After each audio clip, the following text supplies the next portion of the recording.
I'm here with my November wrap-up. I had a pretty good November. I read 5 things in November. I read 1 graphic novel, 1 manga omnibus, and 3 actual novels. So overall it was a good month. I didn't end up reading what I set out to read. I really had wanted to make nonfiction November the focus of my reading month, and spoiler alert, that didn't happen. The only thing for my nonfiction November TBR that I got to was actually Packing for Mars. It was the first one I picked up and the only one I chose to pick up, and this is how far I got into it. So yeah, I was enjoying it. I don't know. I don't know if this happens to you guys, but I just sometimes when I pick up something, I just get really like slumpy feeling and I just don't feel like going for it. It's not what I'm in the mood for. And that's just kind of what happened to me, which really sucks because I like nonfiction. I just wasn't feeling it in November. But I did end up reading a lot of other stuff that I really, really enjoyed. So I guess it kind of all balanced out. The first thing that I finished in November, I did actually start in October, but I finished it in November, and that was my reread of Let the Right One In. I absolutely love this book. I know I've mentioned it in a couple of my other videos, so you'll know that this book has my heart. It is dark and disturbing for sure, but it is also just a really like captivating story. And one of the things I find most interesting about it is the fact that yes, there is a monster in the book, but the true monstrosity and horror tends to come from the human characters rather than the monster itself, which is I always find really fascinating in stories. Once again, it was a 5 out of 5 star read for me. I really enjoyed it. I did it as a buddy read as well, which was cool. And after we finished the book, the Swedish movie version of Let the Right One In was on Hulu, so we got on Rabbit, which is like a website where you can kind of like screen share watch movies with people. And so me and the chick that buddy read the book together. Neither of us had seen the movie. She actually hadn't read the book before I had, so it was kind of interesting when we were doing our buddy read because there were a couple times where she'd have speculations and I'd be like, I'm going to withhold my comment until we get a little farther. So that was fun, and but yeah, it was really cool for us. You know, me having read it twice now and her being a first-time reader, then coming together and experiencing that movie for the first time. I will say it's a really good movie, and all of the parts in the movie are extremely faithful to the book, which is really, really cool. The reason I say it like that is that there was a lot of things that were in the book that were cut out. And some of them I can understand. Some of the things with Hakon's past, for instance, like I can see why they wouldn't put that in a movie. If you've read the book, you know what I'm talking about. And just other stuff that I can understand they might not have put in just because it's hella disturbing. But there were also like whole characters and subplots that were just left out, which was really weird and kind of disappointing for me and her. But everything that was in the movie, it was like watching it. It was true to the book. Like I was about to say, it was like watching the book in in actual visuals, which is what all movie adaptations should be. But this one was very, very accurate and true to what happened in the book, and I really appreciated that. Next thing that I finished in November was a BDSM erotica classic, and that is The Story of O. I had been meaning to get to this for a really long time because it is an older novel and it's supposed to be kind of one of the first BDSM erotica novels ever published. It's kind of, it's one of those things that, yes, it is erotica, but it also fits into the category of classics for a lot of people. So it was something that I was really interested in checking out, and I had mixed feelings about this. I'll kind of tell you why without getting into spoilery territory. It all came down to character. O herself, I found really wonderfully written. As someone with experience in the lifestyle myself, I found how O was written as a submissive, masochistic woman to be very well done, very realistic as well. Her thought process and kind of how she experienced what happened to her in the book felt very true and really resonated with me. And I don't mean that in like a sexy get off kind of way. I mean it in like the more like, I'm trying to think what the right word is, but like just like mental subspace. I just felt like, you know, her going into subspace was just written so very accurately and perfectly. It makes me wonder if the author maybe had some experience in the lifestyle or in that type of thing. However, Renee and Sir Stephen, the two main guys in this book, I guess the best way to put it is that they are basically textbook terrible red flags a waving doms. So yeah, that bothered me, especially because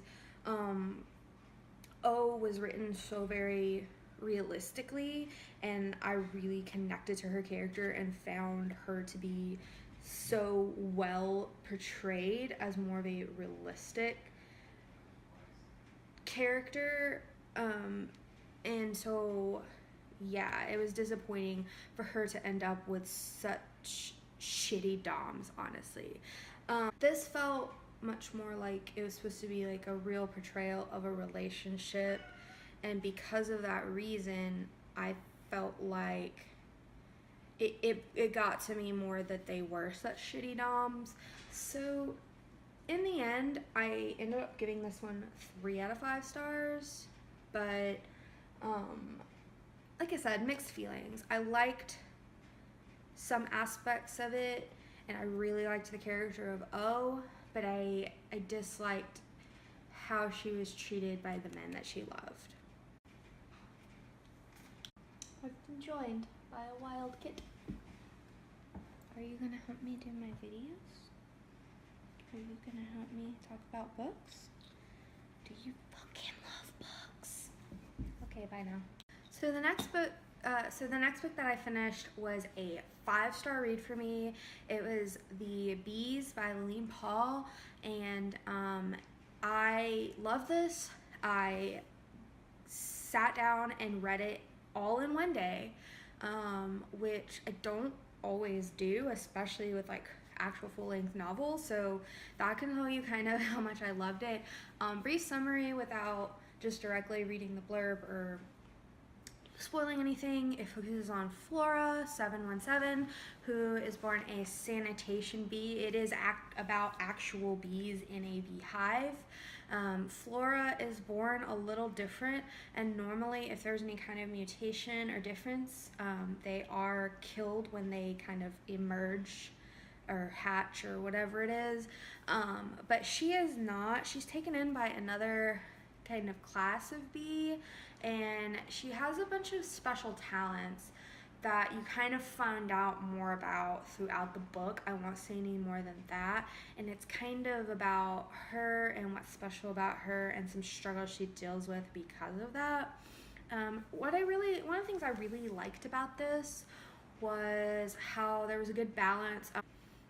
There definitely was some anthropomorphizing of the bees. I think I'm saying that word right, but you know, like giving them of human characteristics.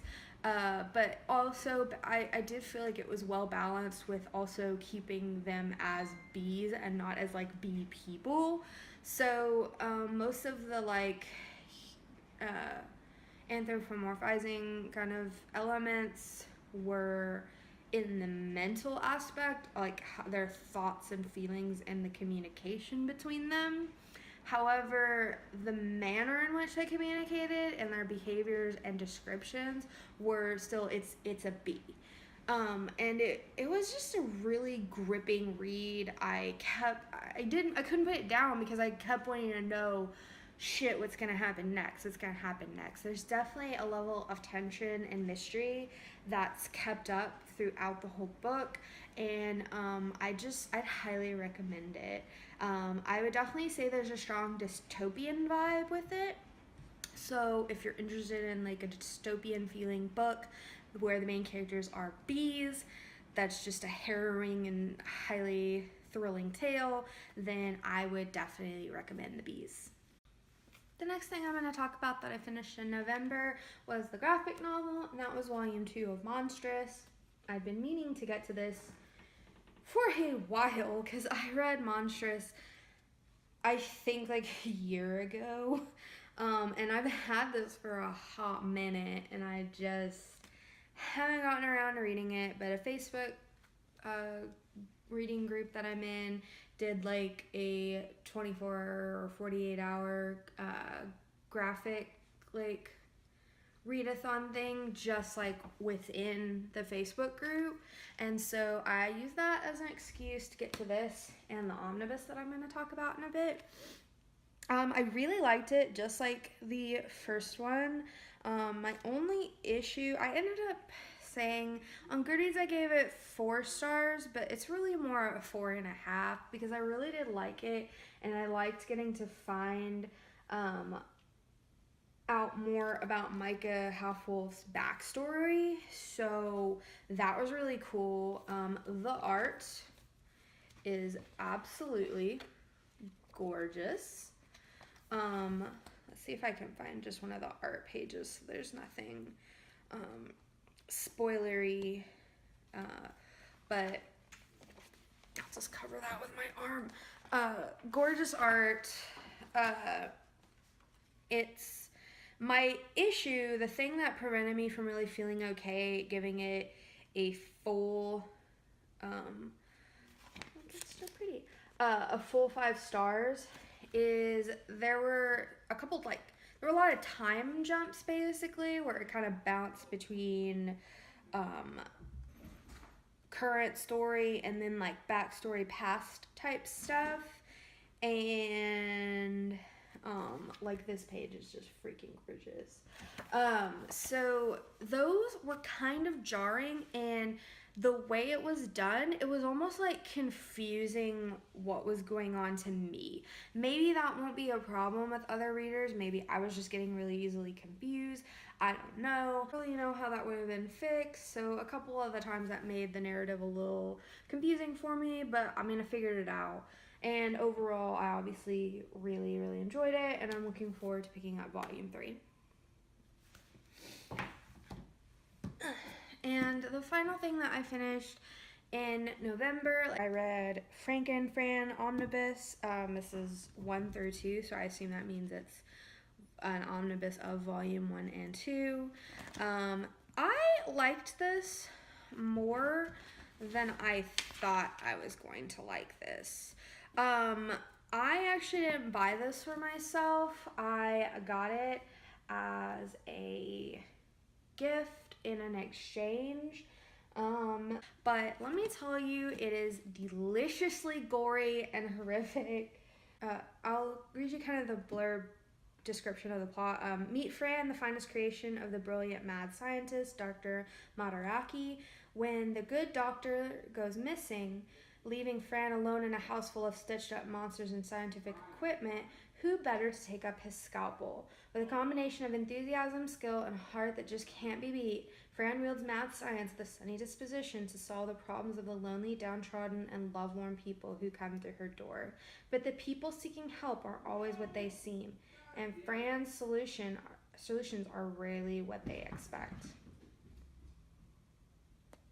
So, and then like on the back with the description, there's little like cute mini arts, and these are actually inspired. Now that I've read it, I know that these actually are inspired by some of the stories within here. I actually really enjoyed this. I don't remember if I gave this 3.5 or 4 stars. I'll have to double check, but it is definitely dark and gory, so if you're not okay with gore. Let me see if I can find something that won't be a spoiler that I'll kind of show you. Oh, okay, so this is the very beginning of an episode, so it's not actually a spoiler for anything. So as you can see, there's some dead bits, parts,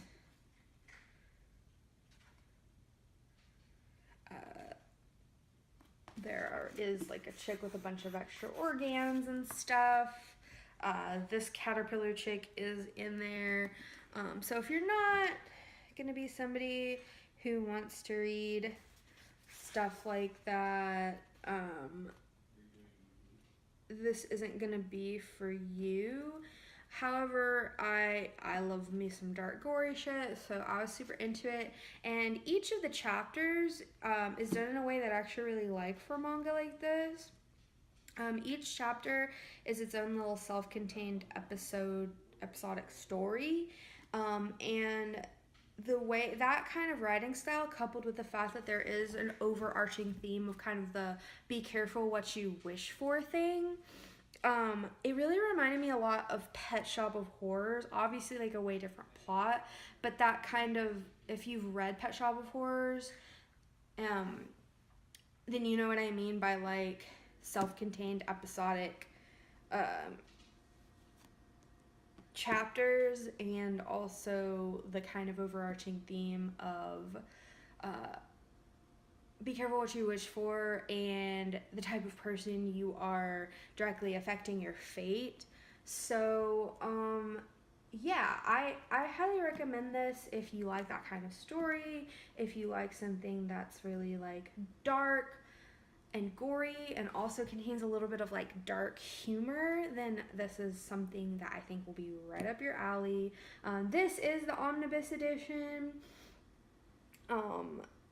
and so it is actually 2 volumes put into one, and I actually think I'll go ahead and buy myself the next Omnibus. Since I bought this in the Omnibus, I think that I'll just go ahead as I continue to collect them to get them in omnibus versions, because I think I can get the whole thing in omnibus versions. As you can kind of see on my manga shelf, this is actually the only omnibus I have. All the rest of my manga, I'll move Booker here. All the rest of my manga is just single volumes, but I do like the omnibuses, and I just have never gotten one for myself before. But now that I have one, I kind of want to get more omnibuses, because it was really nice, because it does tell you in here, like when I got to volume 2, there was like a special art page that kind of showed you what the cover art would have been for volume 2. So it's right here. So, yeah, I knew when I got to volume 2, and by the time I got there, I was really glad that I already had volume 2 to go ahead and read, because I was ready for more. And plus, I really like that, because one of the reasons that I've been hesitant to get omnibuses is because I like the art, and I don't want to miss out on cover art and stuff like that. And while I don't get as much for my shelf, I do like that is kind of included in this edition. So overall, like I said, I feel like I had a really good November. I didn't read what I intended to. I very much was just a strict mood reader this month, but I ended up really enjoying everything that I read. The only, like, my lowest enjoy thing was Story of O, and I didn't hate it. And everything else I pretty much loved. So it was kind of a dark November looking back on it. I guess the lightest thing would have been The Bees or FrankenFran, because it does have dark humor, but I'm okay with that. I think it was a lot of different things, but it was all things that at the time I was interested in reading, and it kept me from falling into a total slump where I just didn't read anything, which I was kind of afraid was going to happen when I found myself not really wanting to read the nonfiction that I had set aside for myself. So overall, a really good month. Comment down below if you have read any of these and what your opinions on them are. Also, let me know what you read in November, or if you felt like you had kind of a theme. Like I said, I felt like I had a kind of a darker theme this month. Let me know if you felt like you saw any kind of theme in your November reading. As well, if you like this video, I'd love it if you click that like button, and also if you want to see more make sure you see more content from me, hit that subscribe. If you missed it in my December TBR video, I loved having you guys pick my December TBR so much that in 2019 I'm going to be reading 1 or 2, depending on how many suggestions I get, books every month that were picked by you, and there is a little Google form in the description box for you to put in those suggestions. You can take it more than once if you want to be that person that spams me with things. The only stipulation is, like last time, I asked that you pick from my books I already own shelf, but which is a pretty big shelf. So there's lots of different things to pick from, and there is a link to that shelf in the form, so you don't have to go hunting for it or anything. Anyway, I hope you've enjoyed this video, and have a good night.